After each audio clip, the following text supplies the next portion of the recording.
So we're here with Colombe. She is in town from where again?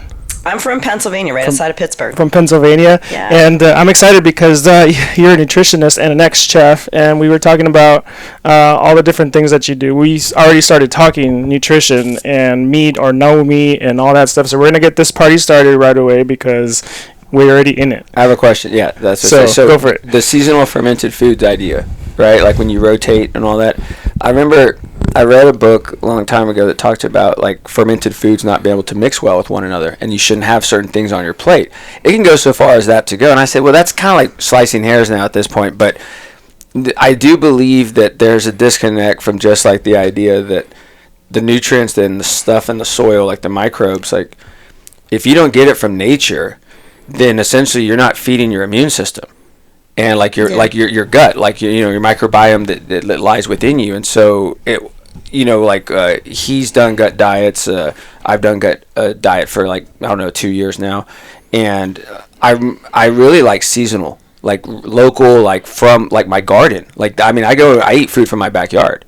And all the meat I get is actually the best meat you can find. It's all local. It's like actually like a regenerative agriculture style. Mm-hmm. The eggs have never been refrigerated. You talked about like the mud bugs and all the other stuff back in the day. Well, the thing is, those are bottom feeders. Right. So like you're not eating that anymore. Mm-hmm. Like I know you're not. Like you talked about fish. It's like salmon, and do you do sardines still? No. No. What do you do for your fish? Typically, I'll do salmon. Sometimes I try to stay with the smaller fish. Yeah. Simply because I don't want everything that the big ones eat. Yeah. You are what you eat. Well, that was interesting. You said that, like, the bigger you are, it's, like, the harder to digest. And that's what you said before we got on. And I find that really interesting. So, like, we talked about in our culture, like, we eat all the animal, right? Mm-hmm. And it's storage later. Like, you're not going to eat it in one sitting.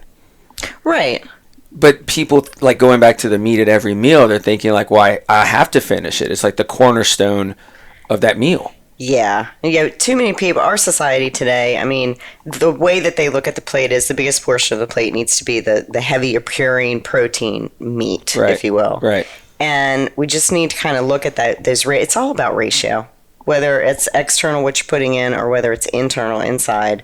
You look at the ratio of what you're eating, and that's going to affect their nutrient uptake. It's going to affect everything. Yeah. So, taking a look at the plate, you should be eating, different types of carbs, high starch, low starch, medium starch. You should be mixing it up, and that should be the majority of your plate.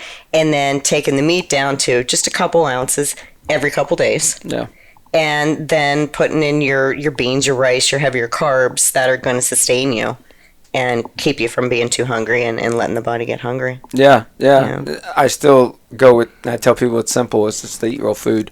Like just eat the whole thing. Yeah, I just don't, he used to stay with us when we first started off. It was awesome. And he had a Vitamix. Mm-hmm. And so I was reading about the apricot seed. Yeah. All right. And then I read that the avocado seed's a derivative. And so I said, well, I'm going to throw that in the Vitamix. So I threw the whole entire avocado, which was hard. I had to slice it and then throw it in there, but it chopped up, and I ate it every day. Mm-hmm. I imagine there were so many nutrients that I was putting in from it that I couldn't even measure right now. Right. And the Vitamix is a wonderful machine. Yeah. Oh yeah. Yeah. I use it every day. So tell us, when you were a chef full time, what was your restaurant like? What style food? We did crafted world cuisine. It was called the Furnace Restaurant. Okay. And we did crafted world cuisine. We did items from all over the world, and everything down to the butters were homemade. Yeah. House made. Yeah. And we sourced our ingredients. I was very particular about the farmers who I sourced from, and the complement of what we put together. As a chef, it's your job, it's your responsibility to make sure that you're combining these foods properly so that your customers are getting what they need and you're not going to hurt them. It's the same thing with health and wellness coaching. And even what you guys do, you've got to put the ratios together in order to nourish them properly. Yeah. And so, I did items. I mean, I love crafted world cuisine. I love every type of spice and vegetable, you name it. Let's put it together and let's see what happens. That's awesome. The alchemy of it. So, yeah. So then the two companies, right? Life Made It Edible. Mm-hmm. Did that stem from your chef days? Yeah. Well, the past story, I am a cancer survivor. When I was 23, I was diagnosed with late-stage Hodgkin's disease. And I had a great oncologist, and he and I used to talk, Dr. J, we used to talk all the time about food and how food would heal the body, and he was such a proponent of it. And I can remember one day I walked in, and it was right before my 5th chemo treatment. And back then, I didn't have much to choose from. It was either, be proactive and go exercise and breathe deeply, or do chemo. And I'm like, well, okay, let's do this. So I did the chemo for a couple months, and I went in for the 5th treatment, and he plopped the chemo drugs in my lap and said, kid, you're fucked. And I'm like, oh, wait, what? And this guy, he was about the age of my dad at the time. And he said, you're so much further along with knowing how these foods can heal the body. You don't even know how far along you are yet. And he said, you need to keep going with this. And he, like I said, the chemo drugs are in my lap. And he said, you got a choice. Make your choice. And he walked out the door. And I'm like, it was at that moment where he was telling me, be your own advocate. Either continue on with these pharmaceuticals, and they're probably going to help you out a bit, or do what you know how to do. Go home, scrap the ingredients in all your cabinets in your refrigerator, and start doing what you're talking about. And that's what I did. So a couple months later, I went back. I was in remission. And that's what started my voracious curiosity, and of course culinary school, knowing all the history behind the foods and where they come from. Putting all that together was like, okay, let's do this. So I continued on with the restaurants and whatnot, and just started cooking different things. And I was really lucky to have some great mentors that let me make my mistakes and that kind of thing. But after I closed my last restaurant, I decided health and wellness coaching, let's go with Life Made Edible, and let's start really cooking for people and working with people and helping them heal themselves. And so I started with that, and then all of a sudden I decided, well, I know all these growers and farmers, so let's start this supplement line here, these edible earthen essentials that I have, and let's really support everybody even more. So that's awesome. So what relationship do you have with the farmers you just mentioned right there? Do you get them direct, like you go source the farms as well? Yes. That's incredible. Yeah. I source all my ingredients. I know, seaweeds that come from Iceland, clean waters. We source it all. That's amazing. Yeah. Wow. That's a lot of work, I bet. It is a lot of work, but it's so rewarding. Because my thought is, I couldn't find anything out there that would be worthy of me taking. If I'm not going to take it, I'm not going to give it to somebody else. So I had to make it myself. That's incredible. Yeah, so there's like a duty there, right? Like, oh, yeah. Yeah. Absolutely. It's really interesting because, like, when it comes to food as medicine, there's Ayurvedic, right? And you can go and learn that and all that. But I do feel that there's a disconnect, an opportunity, I should say, where, like, hey, how can we cook for health more often? Or how could that be part of, like, you becoming a chef? Like, as a general, like... Well, I mean, even in medical school, right? It's like you get taught how much of nutrition, right? Like it's right, and it's such an important part of life in general. I mean, even from things of like I just need more energy. Look, if you eat just these things, you have more energy, right? Like forget about the energy drink and all that stuff. Like you just eat these things, you'll be fine. So there's a component with food in any aspect of life that you want to improve. Yet it's whenever you're getting official titles, it's never part of that. Yeah, you're right. And, on that, our foods today, I mean, we're talking about history and family and going back, our foods today are so compromised. They're not what they used to be. Our soils are depleted. Our air, quality of our air is horrible. The water that we water our foods with. So to try to get 100% of the nutrients that your body really needs to do what it knows how to do with innately, it's almost impossible. Yeah, it's not going to happen. And so we have to start thinking that way. Okay, how can we help a sister or brother out? How are we going to help each other out here and get closer to the whole or closest to the whole as possible? And so that's why I'm such a big proponent of, there's all these different modalities. I mean, all kinds of things. Do it. Yeah. Get yourself as close to the whole as you can. I agree completely. The nutrition, which is interesting enough, nutrition is not really taught that it's the foundation of how you function. Like, you got it. If you were to look at kids, like, I have kids, and if I teach them this is going to help you feel better, This is going to help you function better. This is going to help you sleep better. It's going to help you think better. It's going to help you poop better. That's what we get. That's true. You say broccoli. That's how we get our kid to eat broccoli. It's like, this can help you poop better. It's like, I want to poop. Like, yes, you do. Like, yes, like adults want to, and sometimes they can't. Right. Because they don't eat the broccoli. Mm-hmm. And it's almost like if you talk to a 6-year-old and teach them about nutrition on a basic level like that, then you can explain it to an adult. Right. I mean, adults aren't stupid, but the thing is just no one's ever explained it to an adult that way, right? Because they think like Flintstone vitamins. Well, that's what vitamins were back in the day. Yeah, and there's the mega vitamin therapy. Yeah, I it's hard for me because our bodies innately know. Like, we don't need to micromanage our bodies with our science. We don't need to do it. The body already knows what to do. You just have to give it the raw ingredients and enough of them so that it can choose, okay, I'm on a ratio here internally, and I need this, but I need you to have it for me to go grab it off the proverbial shelf in order for me to utilize and uptake and do what I need to do with it. Yeah. And so it all starts with sourcing and giving yourself what you need and an abundance of that, so that the body can then just go do what it knows how to do. Yep.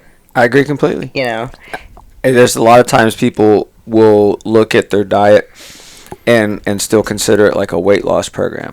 And well, that's the thing is, the diet itself, it might trigger some people, which is really interesting because you kind of forget like what it took to get you to where you're at now sometimes. Mm-hmm. Right? And that's a good and a bad thing sometimes, right? Is. Like, you had good and bad things that got you there. So like, I was overweight. I was probably like maybe almost 40 pounds heavier at one point, right? So I'm not going to get to that point again because I know too much now.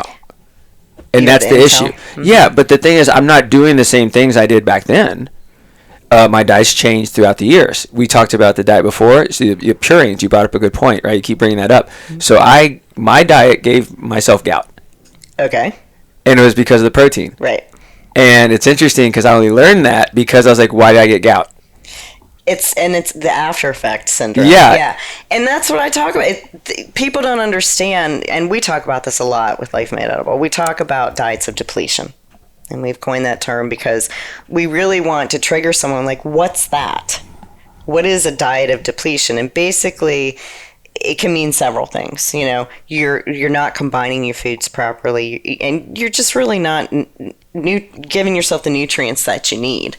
And that's where the mega vitamin therapy comes in. Well, I'm going to go and I'm going to eat 5 pounds of kale because I need kale to fix this. You know, it's like, no, we have to combine it properly. There's food combining rules that we use too. You know, you could take a beautiful homegrown or in beautiful soil with great water, great air quality, organic, and of course organic is a loose term, but a whole zucchini. And a beautiful olive oil, extra virgin, cold pressed, right off the press, you know. Mm. And you saute those together and boom, you cause dysbiosis immediately because of the reactions with the enzymes. Mm. So there's certain food combining rules that everybody needs to know. Yeah. You know, you've heard of don't eat fruit, eat fruit by itself. Well, there's a reason for that. Melons especially. But, there's certain, you don't want to mix fruits and oils together. The peanut butter and jelly sandwich, that was probably the worst creation in the world. Fats and sugars are a thing too, right? Is that correct?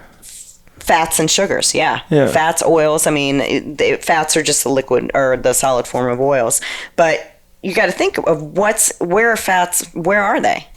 Okay, they come from nuts. Mm-hmm. So instead of using a nut butter, let's use a sprouted seed butter. And let's just switch it up a little bit so it's not a diet of depletion. It's not that you can't have it. You just need to switch the combinations of what you are having if you like that flavor. So it's all about your flavor profile and what you like and combining it there. I like... but we do get addicted to the peanut butter and jelly. Well, because it's so easy to... It's easy, right? But remember, the bread that you're using has oils in it. So you could be eating, quote unquote the best organic stuff in the world and you're still really hurting yourself. Yep. You're undoing everything that you're working so hard to work towards vibrant health. Yep. Yeah, I agree. don't know why you would tolerate that. It's hard for me to understand. Well, because we don't know any better. Actually, Exactly. that's the problem. And that burger comes out in the freaking commercial like 10 times. And it smells and so yeah. good. If you talk about the way that we were brought up, I was reading something last night. I'm going to talk about today at Lunch and Learn. So the American Academy of Pediatrics took a lot of money from like Coca-Cola at one point, like maybe through like 20 years in a row of just like sponsorship. And what people don't realize, or maybe need to be reminded, is that most of the companies that basically are donating to like the medical societies, they're the ones that are dictating the nutrition.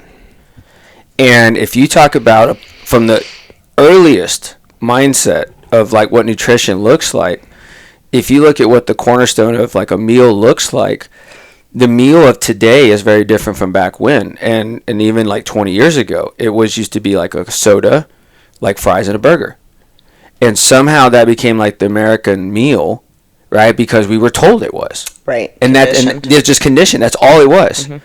And so now you're trying to uncondition like millions of minds that have been like forced like this basically idea that like you should always have this a part of you. Like, you go to like the local youth sporting complexes and there's a huge Coca-Cola sign at the scoreboard because they bought that scoreboard, right? And I imagine that with most people, they know better. However, it's just so ingrained that anytime they just think about it, it's just common, like, oh, I'm just going to get a Coke. Yeah. Right. Yeah. Yeah. And I run across that a lot. And the very first, I was missing a big part of my program. And it occurred to me when I was working with clients, I'm like, I need to offer this mindset portion of the program because everybody wanted the Band-Aid. They'd come to me and they're like, here's, I've got this going on with me. And I was diagnosed with this name that is a disease. Yep. And I need to make this go away. Yeah. And I want it to happen quick. And I'm like, yeah, well, your body doesn't like that. So let's talk about mindset. Let's bring yourself to an awareness of what's your why? Like, why do you want this? Let's take external's great. External support can be fantastic and it's very useful if you know how to use it. But you also didn't get there quickly. Like, no. Right? Like, that's the other thing. People's like, I want to get out of there. It's like, dude, come on. You've been doing this for years. Exactly. They don't realize it's not going to turn around overnight. Yeah. You're going to, and plus your body doesn't like that. It's going to react really poorly to that. But the realization and the presence, like you were saying, is that, well, what could I change in my lifestyle? I'm like, well, they might be overlooking it. I mean, it's really just because it's just a commonplace. Like, well, it couldn't be this. Like, why not? Well, I don't know. I just done that forever. I'm like, well, yeah. Like, that's probably if you've done all that stuff. Let's look at what you're doing right now and where you're at. Right. Okay. Now, if what you've been doing is getting you to where you're at and it's working for you, that's great. You wouldn't be having this conversation with me. Mm-hmm. But what happens, unfortunately, is most people are tired. They don't sleep well. They really don't poop that well anymore. Right. I mean, and the thing is because of all the damage from nutrition in the food. Right. And that's stored. And it's all stored. And that's the other thing is, so when you look at someone and they talk about like, I'm starting a diet. All right. Okay. Well, that's great. You stopped eating healthy, or you started eating healthy now. But what about like the last 20 years? Right. And that's all stored. And that's what, we educate on toxins. Yeah. These dirty little shapeshifters. Yeah. Where do you tell them they're stored at? Oh, they're stored everywhere. Yeah. They can be from topical in your bloodstream. They go all the way down into your bones, your tissues, your organs, and then all of a sudden you've got these blockers that aren't allowing the nutrients to come in because they've built up. Yeah. And so you gotta help the body out, help a brother out, help a sister out by escorting them out. And there's certain ways to do that depending on what type of toxicity you're facing. Yeah. I mean, like I said, there's toxicity in all different shapes and forms. But knowing how to address that, and don't not feed your body while you're detoxing. Yeah. Synergistically, you want to escort these toxins out while throwing in a storehouse of nutrition that's going to build your body from a cellular level. Mm-hmm. And you can't just do a detox one time and think that or a cleanse. I mean, cleanse. I you like know, that. You can't I like just that term. do that one time and think that, okay, it's all fixed. I'm going to be all good. For how many years it took you to get to where you are, it's going to take some time to make some space for new, vibrant health to come on in. I agree. So in that whole statement right now, I think you went through 3 principles of vibrant health, which is the other company. Detoxify, nourish, and build. Detoxify, nourish, and build. Yeah. Yeah. And it works synergistically. So detoxification, we always start, anyone who's never cleansed before or never really felt that before, there's a lot of education that you need to do around that as to why they're toxic. What is toxicity? You know, what does it do to the body, and what does it cause? Because all these names of these diseases, which lack of ease is basically what it is. I don't like the term disease. It's really a lack of ease. And so we need to take that lack of ease and what's causing that, and quite nicely asking it to leave the body and not compounding it with poor food combinations and bad nutrition. We need to start giving the body what it knows what to do with, and in abundance. And then from there, that naturally is going to start building your body systems from that cellular level. Now, depending on your complexity of how deep of toxicity you have, there's different levels of toxicity. So, you know, if someone's really toxic and we want to work on a particular body system and build these body systems to bulldog status, then that's going to take a little bit more time. We're still going to detox, we're still going to nourish, and then we're going to target these systems, and we're going to start giving them what they really need, with them, which start building, and recreating new cells that are just as, stronger than what you had before. And then you have to maintain that. So that's, and you have to maintain. I think you also have to educate them on what to expect as they're detoxifying, right? Because we run into that a lot. Yeah. We run into that a lot. It's like, wait, why is this happening to me? It's like, come on. Well, and there's the pre-detox work. I mean, you got to do a little pre-work, and then there's the detox, and then there's the post. You know, there's how do you reintroduce foods to your body? Like these proteins, these purines, and how much and when do you start putting these back into your body so that you don't undo everything that you just are, trying to work towards a vibrant health. So there, you really, in my opinion, all these detoxes that are on the market and these cleanses and the juice cleanses and all that, it does more harm than good if you don't work with someone that knows what they're doing and can kind of give and guide you on the best way to get the best results that you want and that you're after. Yeah, I mean, it's the same thing as like even going to a doctor and just like give me the medicine and then going home and doing it on your own. Right? Because essentially, if you're that toxic, then there is a whole process that needs to take place with guidance, right? Right. Well, the issue is that you'll have, let's say, a traditional practitioner role. The practitioner believes that the patient, which is weird, I don't like saying that word anymore, that the patient is responsible for their work and their end of what it looks like to get healthier, right? But the doctor and the practitioner really doesn't give like guidance because it takes a lot of effort every day, almost every meal, almost. It does take a lot of effort, but you're right. Yeah. I'm going to say to you, I back you 110-fold on that because we're all individuals. Yeah. And not one of us, even though we're built with the same organs, tissues, bones, systems, you name it, the level of toxicity that someone has faced up until, and I like to say up until now. Sure. That's going to affect them differently. One man's food is another man's poison. It's like Hippocrates. Yeah. Right? So you never know how it's going to affect somebody. So for a doctor to spend that amount of time with someone and really coach them on, well, have you considered this combinations of foods is really contributing to this breakdown. So maybe we need to switch it up. Yeah. And so it's not so much, once you get into your groove, your vibrant health groove, and you've got the supports that you need and the modalities that you're going to use and it's really working for you, remember, it may change. This month it's going to be great, but I went and did an extra workout this month and oh my God, I need oxygenation, I need this, that, and the other. So it's not so much how much you do, it's paying attention. It's listening to those little signs and signals that your body tells you. and getting in tune with that so that you can just give it what it needs. Yep. And let it do the work it knows how to do. Yep.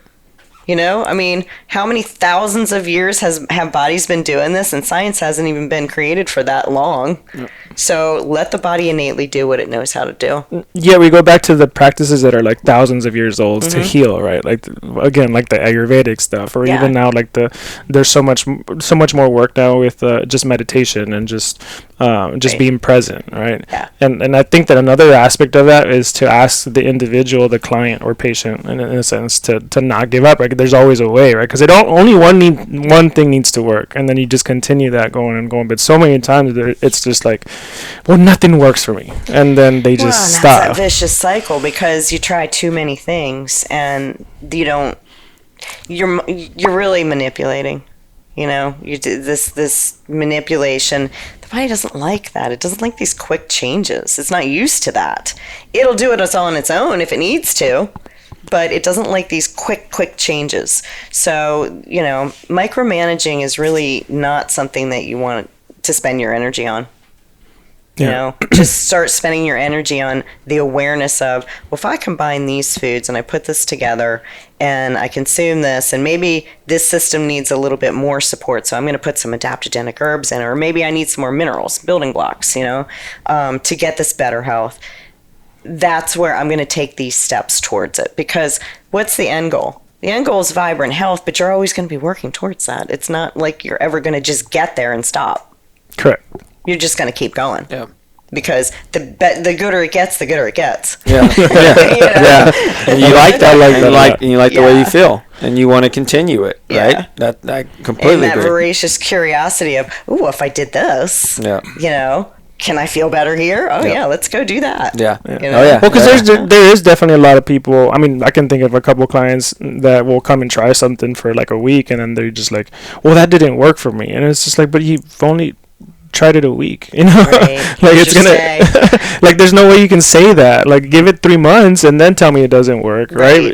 And that's kind of, sometimes it's just like we want that quick fix, and that's just a culture thing. I think it is just like with the comfort foods of what we were conditioned to believe our go-tos.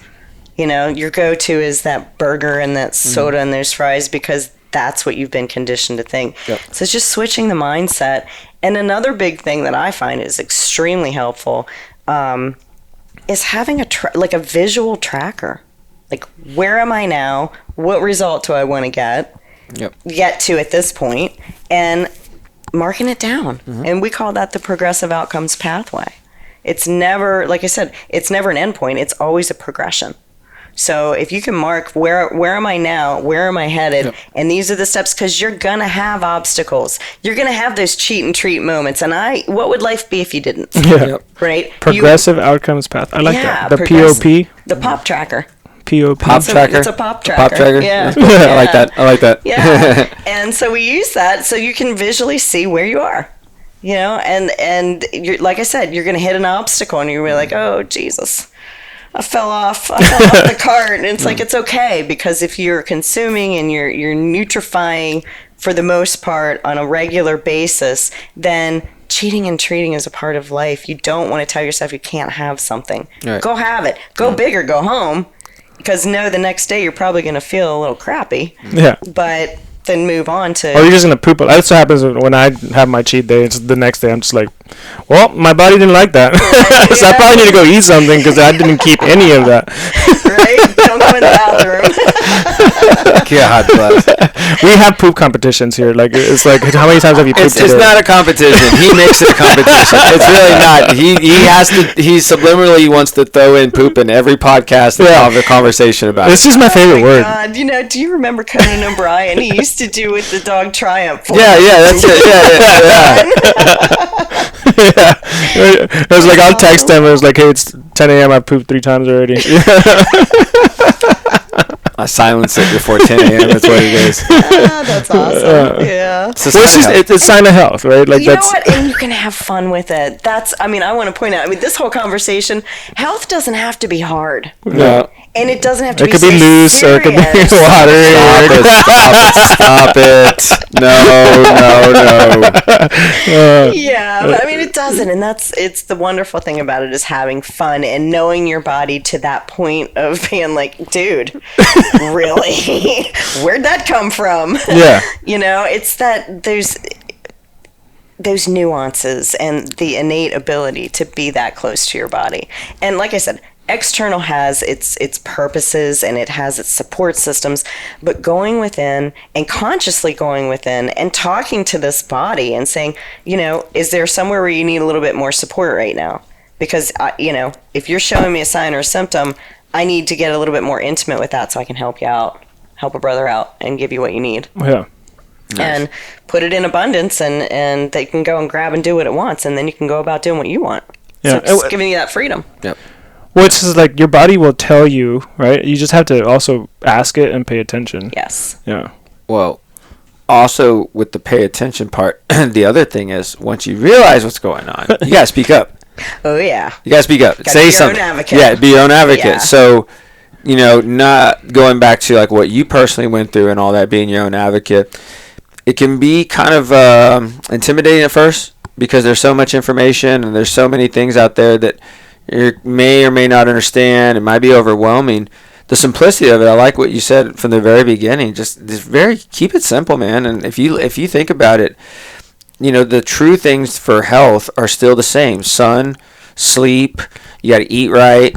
Pooping, you got to poop. Yeah. You got to bend over and touch your toes. Mm-hmm. Right? You got to be grateful and be mindset. Like the mindfulness, right? Yeah. I think it was interesting. Like you have a brain, you have a mind, and being mindful, I think is I like that term because you're aware of how you're functioning. Like honestly, like if you don't feel good, like say something. Like, well, I don't feel good. Well, let's have that conversation. Why? What's going on? It's not something to be ashamed about. I don't want anyone to ever feel ashamed they can't like get healthier for some reason. Right. Like they don't deserve to be healthy. Like that's not okay. And in our society, that's a big thing because when you don't feel good, most of the time people are like, "Oh, here, take this." And they don't give you that moment to be mindful. I don't feel good. They don't question what's going on with you that's how are you feeling off? Giving you that, holding that space for you to really go within. Yep. And to really talk to your body and listen mindfully and say, what is going on? Yep. There's no space for that. It's quick, let's fix it. Yeah, well, that's because we have a short attention span. There's too much bombarded with our minds all the time that we're just like, what do we got to do? I got to order this. I got to go check this. I got to go pick this up. Yeah. But we I have to be here and you can't hold me back. Yeah. Right. Right. So, like one of the things lately I've been talking to clients with, we focus on their morning routines. Mm-hmm. Just like how do you start your day? You'd be surprised to see how many people like actually get up first thing and look at their phone. Right. And I was imagining like that's not healthy for some. Put a little bit of radiation in you in the morning. Right first thing away, and you get this light for increasing your cortisol instead of the way sunlight increases your cortisol. It's weird. Fluorescent light replaced sunlight, and now cell phone light's replacing fluorescent light. And we adapt. That's what our bodies. You talk about the regression, we just adapt to it. But I think what does that adaptation look like? If we eat foods like corn, for example, now compared to corn like 100 years ago, our guts adapted quickly, and they didn't adapt greatly. No. They had to. They tolerated it. Right. Yeah, like 40, 50 years of all these cereals and processed breads and everything going through our systems, and our body's saying, we cannot handle this. I don't understand why this is coming. And now understanding like what bread does to the body, people are still like, what do you mean, like, bread's that inflammatory? Yeah. Like, but it tastes so good. It tastes so good. I give it that. As a chef, it tastes good. It tastes amazing. But like, if it's... But at what cost? What's that country song? Is like, if it's so... How could it be bad if it's so good for you or something like that? I don't know. That's what George Strait song. Well, I look on the flip side. It tastes so good. In that sense, I'm like, it's put there for a reason, right? It hurts so good, too. Yeah, and it does... Well, okay, so I've had people even say that, too. Like, I'll eat it knowing it's going to tear me up, and it's worth it. Like this one guy, and then took a bite. I saw him say this to me, and I'm like, why? Like, why is it worth it? You're gonna hate yourself in 20 minutes. Right. If you just stop and think about it, like I'll tell him, like, okay, you talk about like meeting people halfway, right? I'm like, all right, take a bite and take one bite and put it down, right? And just sit there for like 2 minutes. And if you want another bite again, you're gonna take another bite. Like, that's just how it is. If you really want that bite, you're not gonna stop someone. Right. Let So, them go. but I tell them like, I want you to at least think about that bite and what it did to you for those 2 minutes. Take that conscious pause. Yes. Yep. Are you bloated? You have a little acid reflux going because maybe it was a hot dog, right? And they know they have acid reflux. I'm like, why do you want to do that again to yourself? The burger, it's a burger. Well, they had the cheese all over it, and you threw the mayonnaise all over it. I know it's not the greatest for you, and that bun, I don't know, it's King Hawaiian bun. Like, I know, man. Like, I know it tastes really good. I know, man. But like, we've been over this. Right. We've been over this. Please don't do this to yourself. And the marketing. I mean, the marketing today is so. Good. Just Good. tantalizing, man. It just gets you. It's like that. Marketing. Really It's marketing. Good at it. Yeah. But and they're good with manipulating that emotion. Yes. And if you can get someone to really get to a level of awareness that is just marketing, it can look as pretty as you want on the packaging, and the product can even look fantastic. Oh yeah. But what's in it is going to kill you. So, McDonald's had Ronald McDonald come out, and what was fascinating about it was they marketed burgers to kids. Mm-hmm. I don't know when that was accepted in American culture. Like, I don't know. I just don't know. Like, because I imagine like burgers were accepted as like now it's tradition, and then like you can feed all your kids this. Like, it's not a reward. It's like the standard now, right? So when they have like a box, and I was watching this the other day, the Batman movies, like the old Tim Burton ones, right? Yeah. So the kids' meals would have, the new movie out with a toy in it, and I grew up loving Batman. So what did I want to go do? I want to go to McDonald's. Yeah. Because why? I don't care about the burger. Mm-hmm. I want that toy. I want the box. I want the toy. I want the cup, whatever it is. Yeah. I'm willing to eat the burger. I don't care. It's like a bonus. I have to eat, so might as well. I have to eat. I might as well eat this. The toy. And then the parents are like, "Well, they got to eat." I'm on the run. How much? $3? What it was back in the day, like $1.99 or something, right? It's like, yeah, here you go. Yeah.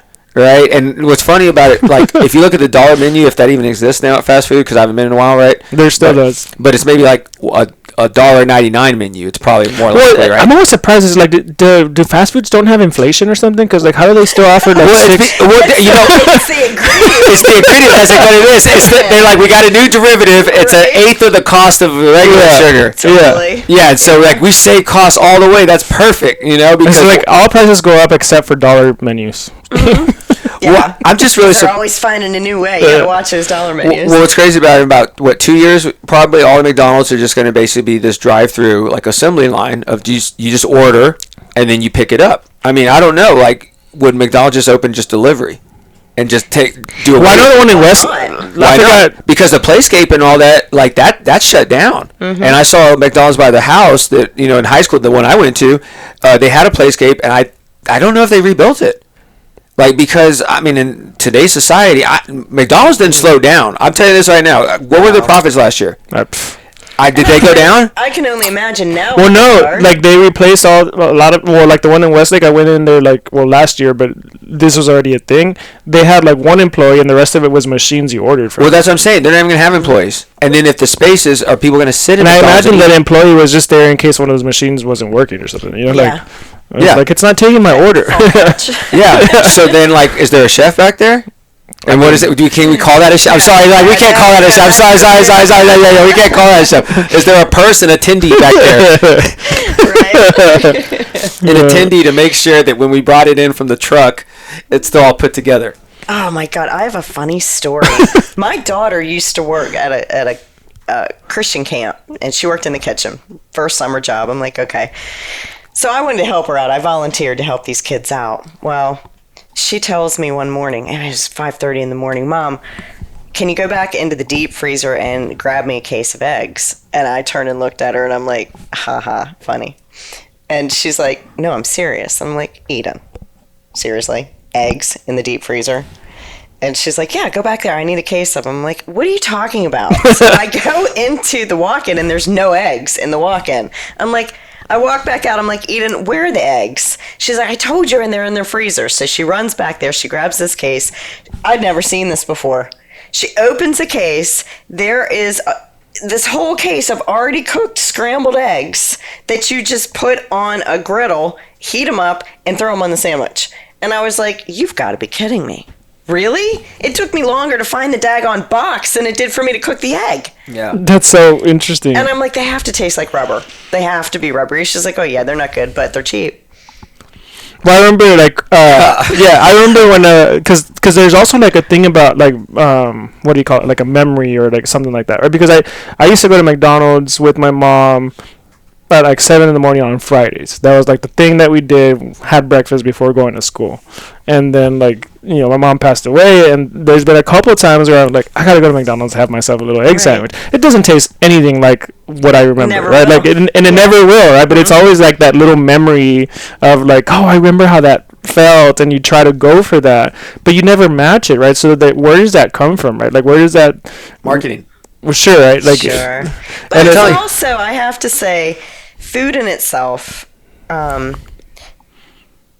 it brings people together. And it really does create memory. So if you, like, for instance, with that memory with your mom, I don't think it was so much about the food as it was that time spent with your mom. Yeah. It was special. It was that special, that really touched your soul. And so, yes, food can be soul food. It can contribute to that wholeness. But just think about what it would be if you were to have a drive-through at, like, Sprouts. And you had your sprouted grain bread with your eggs that are just off the chart good. They've never been refrigerated, and they're just so good for you. And you've got these vegetables on there that are just hardly messed with. You're just keeping it simple. Imagine what that memory would have been like today. Yeah. Doing that with your kids. That would be cool. It'd be even more for you, because now you're feeding your kids something that's gonna feed them.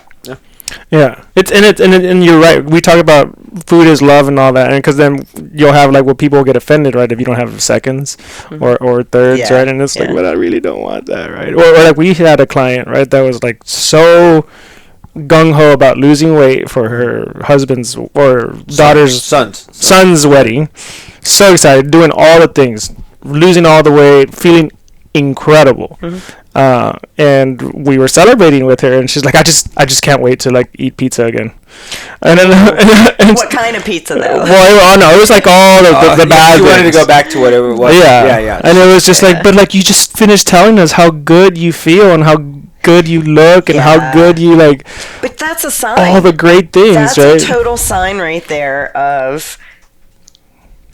You got to pay attention to that. Why am I craving that pizza? What does my body not have that is making me crave that?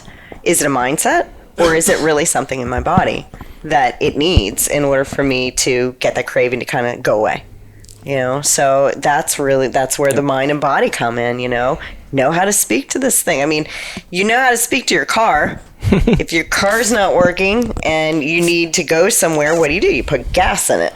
Yeah, and you would never put the wrong oil in your car either, right? Exactly. Exactly. So if you're going to do it for not intentionally, external at vehicle, least. why didn't you do it for your internal first? Well, they tell you on the car what to put in there. So I imagine this is what we have to do. When you're younger, you just like, this is your type of gasoline. Like, right? You just remember that. And you think it's funny, but like, there's this program we used to be a part of. It's called Health Start, and it was a nonprofit taught childhood nutrition. So they'd go into schools and they'd go into like the cafeteria, and on the sneeze board, where you get like, they have the kitchen lady and then you have the kids. They had stickers on the sneeze board, and they're colors like red, blue, green, and all that. And each one of them had something for like a body part, like bones or brain or heart. What a great idea. And then when they would go down, like for certain food sections, there was like a red sticker. And so they knew like, oh, that was for my bones. So they would get that on the plate. And so when they would go to lunch, they would have all kinds of colors on their plate. And that's how they were taught to eat. Is like, I need to make sure I get enough colors on my plate, because I don't want a lot of browns and just whites and yellows. Like, that's not good, right? Because that didn't lead to a lot. So the kids got it after a while. And then what was interesting, it was a trickle effect because they would go back to home and, they would tell the parents, like, hey, I had broccoli today. Like, it was really great. I liked it. Can we get more of it? And then the parents would be like, okay. Because why? Like, the parents are like, well, the kids want it. Right? The parents are going to do what the kids want. So it goes back to the conditioning. My poor kids. Right? My poor kids, they didn't get that. But at the same time, there's what's going to be. The parent can make the decision ultimately because they're paying, right? So they could say, all right, if the kid wants this, no, here's the alternative.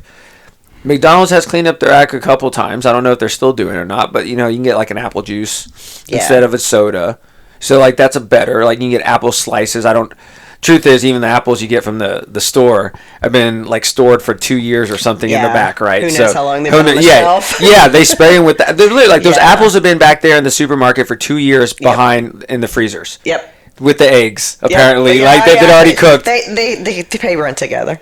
It's incredible because like you need convenience, so everything's gonna be packaged, ready to go in a goo, right, or like a bottle or a bar. Right? And that's my meals, right? I don't have to think about it. Prepping. Yeah. Right, meal prep. Well, and that's a big thing. I mean, that's something that I really educate on is to go. Grab and go. Yeah. How to build your pantry, how to build that freezer, and how to make it accessible. Yeah. Because all it takes is making a bigger batch of something. Yeah. Or taking the time to source, procure the obscure. You can get it anywhere now. You just have to really know how to read a label and where, what ingredient comes first and what's going to be the most in this and know how to decipher that. Once you kind of learn that language, it's like learning a new language. It may take a little while in the beginning, but if you're pointed towards what to look for and in what order, it makes it a lot easier. Yep. So, initially it might take a little bit of time, but then you get into your groove and you know what your foods are and what your flavor profile is. That's what you grab for. Yeah. Because if anything, it should be easier, right? Because you can get it anywhere, right? Like that's the whole. It's the same prefaces as when you're a chef and you're in a kitchen and you guys are asking me about that cooking with food. Keep it simple. Yeah. There's so many people out there that just manipulate the food to death. Yep. And they want to transform it into something that it's not. Well, why are you using that food in the first place then? Yeah. I love cooking too. It's for show. It's for the show. Exactly. And it can be simple and still be beautiful. And taste really good too. Good. Well, is there any last comments? Anything that we want to wrap up with? Where can they find you? Yeah, lifemadeedible.com. We do all different types of coaching and educating and any sources you need, we're all there. Awesome. I mean, this was such an important conversation, I think, and it was fun. Yeah. It was simple, too, right? I think for me to poop on. God bless, dude. you got them all riled up now for the rest of the day. I'm telling you. God bless. All right. Actually, I have one last question real quick. What's the most useless information you have? Useless information? Yeah. Do you have something? Useless. Yeah, I don't know. It's just any useless fact that you might have. Just it's something that we've been asking people now. That's so funny. Useless. Chew your food twice. Nice. Okay. Easy, but that's probably useful. Awesome. Well, thank you guys so much for tuning in.